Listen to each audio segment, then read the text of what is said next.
All right, section 4.7, and inverse relations. That's our inverse linear functions. That's our last section in chapter 4. Last one in 4. And our goal here is to find the inverse of a relation and a linear function. So we're going to do that with tables, graphs, and ordered pairs, and we're also going to do it with an equation and function. So pretty simple stuff. As long as you follow the general rules here, becomes pretty easy to do. The function part may be a little bit tricky when you're trying to solve it, but not too bad if you just follow the general rules. So first thing, inverse relationship. So what is it? It's a set of ordered pairs obtained by switching the x-coordinate with the y-coordinate. So you're going to have, your answer is going to be a set of ordered pairs that you get by just switching your x's and y's. And switching. So switching, think about the term switching. We're just switching your x with your y and your y with your x. So think about the term switching as far as it relates to inverse. Inverse. So another phrase would be inverting. You're just inverting your x's and y's. So I just use that as a key word because if you see inverse in your directions on a quiz or a test or an exam or on your assignment, you know, okay, I got to invert. I got to switch them. Okay, I got to switch them. And we talk in terms of domain and range. Your domain becomes the range of the inverse, and the range becomes your domain. Again, you're just switching your x's and y's. And the last thing, what we're going to do, we'll find them ordered pairs, we'll find them tables, graphs, and then equations and functions as well. The first ones are pretty easy. Find the inverse of each relation. So in this case, we got to remember that this is the relation. Remember, relations back in chapter 1 are ordered pairs, tables, graphs, equations. Those are all types of relations. So this is your relation right here, is this set of ordered pairs. So we're going to go ahead and find the inverse of that. So all we're going to do is take each ordered pair, 4, negative 10, and we're going to switch it. So that would become negative 10, comma 4. And you take the negative with you. It goes with you. The next one would be a negative 19, comma 7. You're just switching your x's and y's. And then over here would be 17, comma negative 5. And then the last one here, negative 3, 11, would become 11, negative 3. So take the negatives with you. They just switch the points. And so this part here, this whole set right in here, that would be called your inverse.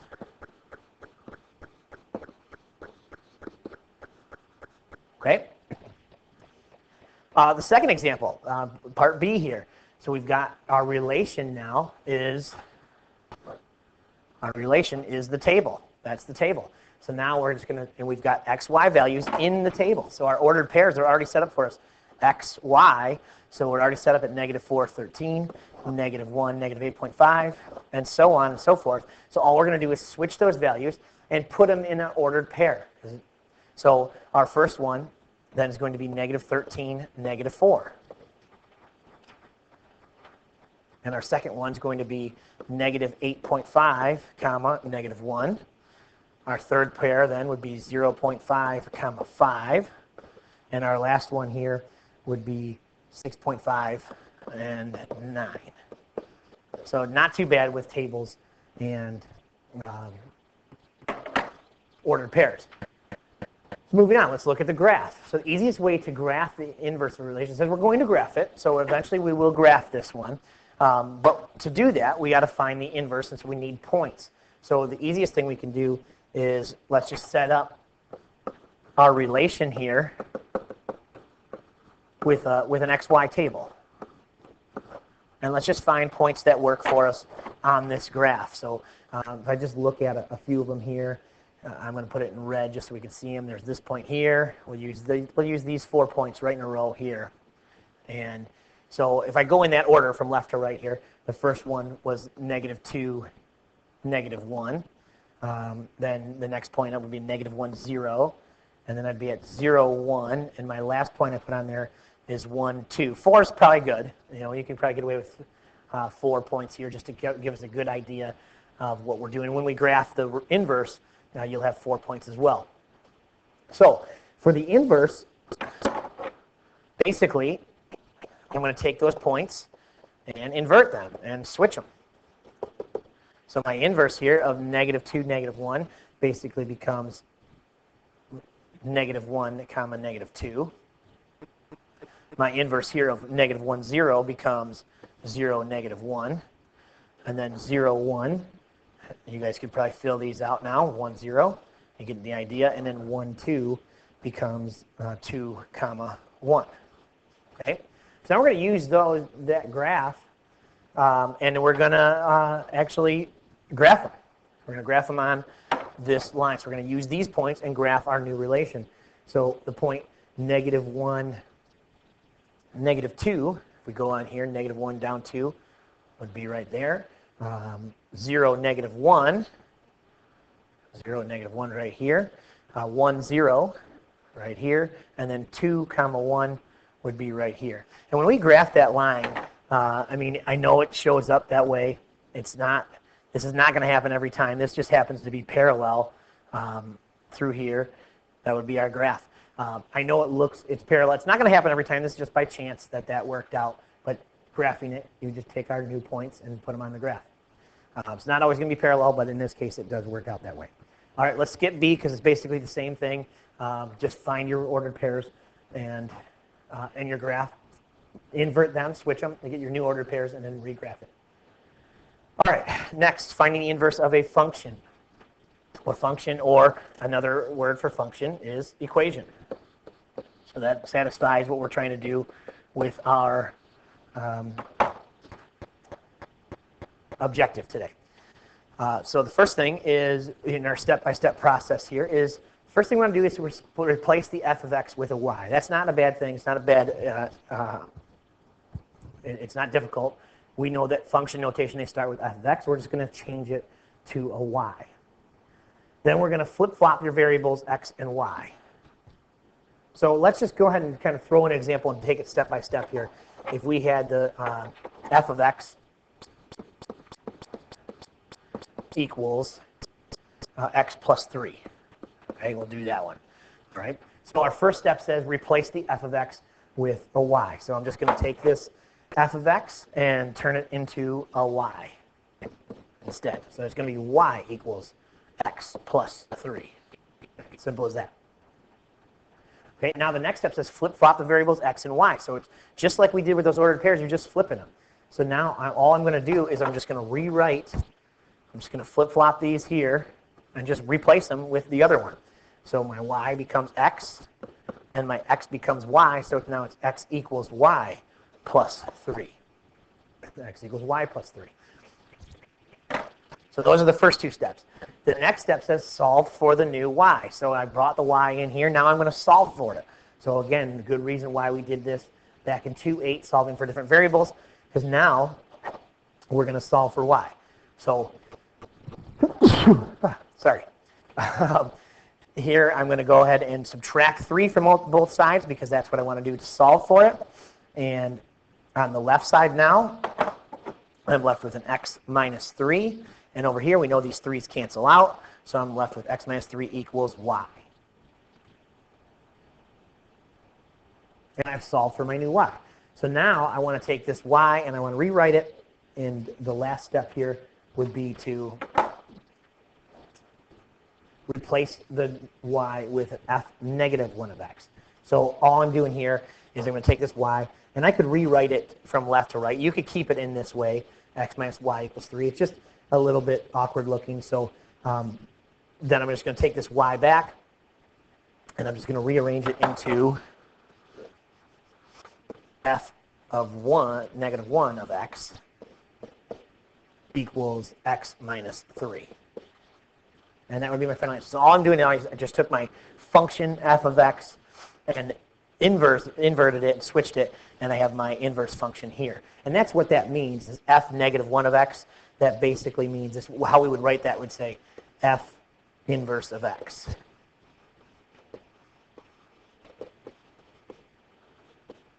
That's how we would say that. We know that this up here, we say f of x. So down here would be f inverse of x is equal to x minus 3. Okay, so let's do another example of that one. Letter A is very similar to what we just did. So let's go down to B because I know it has a fraction in it. It has some nasty stuff in here, so it's a little bit more work for us. Okay, so our first step here was to make sure that we switched our f of x to y. So we're going to change that to y. So we just rewrite it. Y equals negative 1/2 x plus 11. And our next step, remember, was to flip-flop the y and the x. Just flip-flop them, switch them, and away we go. So now I'm going to have x equals negative 1/2 y plus 11. And our next step was to solve for our new y. So this is a two-step equation here. I got to solve for the new y. And I'm going to go ahead and I'm going to subtract 11 first. So I'm going to subtract 11 right off the bat here from both sides. And if it helps, we know that if it helps us, we can always draw this line right down the equal sign, because that kind of helps us do our work on the left and right side. So that's no problem doing that. So when we subtract 11 from both sides, now our new equation would be x minus 11 equals negative 1/2 y, and these have canceled out, so we know that they're gone. Then here, gives a little more room to work. So now I've got to solve for this y. I've got this negative 1/2, and so here's where we want to kind of work on multiplying by the reciprocal. A lot of you guys are going to say, all right, I can just, being multiplied, I'm going to divide by negative 1/2, but that might be tricky to do so without your calculator, and when we have this x minus 11 on the other side. So let's get in the habit of multiplying by the reciprocal here to get rid of this negative 1/2. So to do that, remember that, just remember dividing by 1/2 here, or a negative 1/2 in this case, is the same as multiplying by negative 2/1. Remember, that's your reciprocal stuff. So here we're going to multiply each side by a negative 2/1, and I can just write it as a negative 2, right? And a 2 because it's the denominator, and plus it's a negative, so I want to get rid of that. And over here I'm going to do the same thing, negative 2. And I'm just going to put these in parentheses because I know that I've got to distribute now. So after distributing here on the left-hand side, negative 2 times x becomes negative 2x. Negative 2 times negative 11 becomes a positive 22. And on the right-hand side here, we know that these are going to cancel out. We're just going to have y. Negatives will cancel out each other, make a positive, and that 2 will cancel out that denominator. So we've got y equals negative 2x plus 22.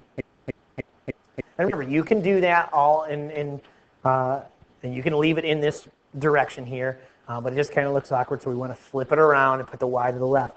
But by doing so, remember, we're going to take this y, and we've got to change it into a f of negative 1 of x, or f inverse of x. So our final answer here then would be f negative 1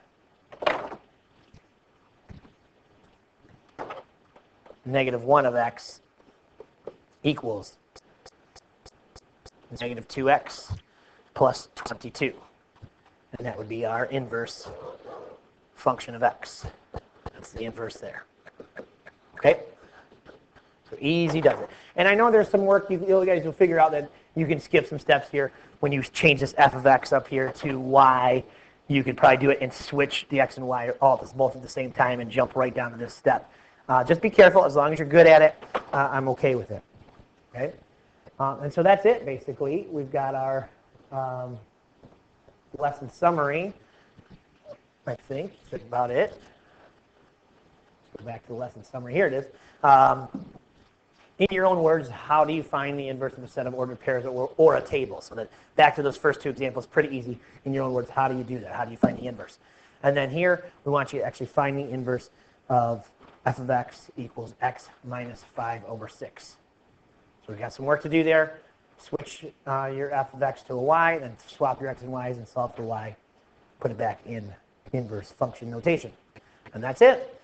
So bring your questions for this section, and hopefully we're ready to roll.